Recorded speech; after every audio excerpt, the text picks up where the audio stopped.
Kepada korang yang tengah struggle nak buat konten sebab korang tak pandai bercakap tu, sebenarnya anda tak kesorangan. Well, saya dulu pun tak pandai bercakap tau. Dan even sekarang pun saya masih lagi tak consider saya sebagai orang yang pandai bercakap. Masa saya first time buat konten pada tahun 2020 dulu ni, waktu tu saya buat YouTube. Korang tahu tak betapa struggle-nya saya untuk bercakap? Saya pernah buat konten daripada pukul 10 malam, habis saya shoot konten pukul 5 pagi. Sebabnya setiap kali saya bercakap, saya terlupa apa yang saya dah cakap kat depan tu. Konten YouTube kan panjang, so saya akan shoot balik.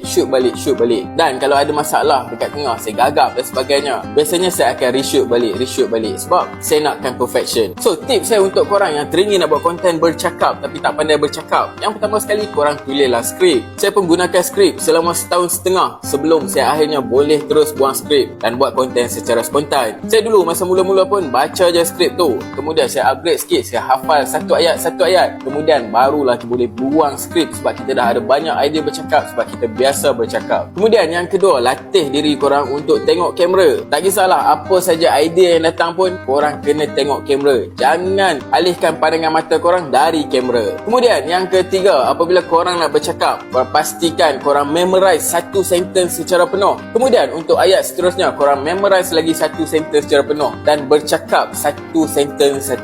Kemudian dalam editing, korang potonglah video korang tu dan sambungkan dia.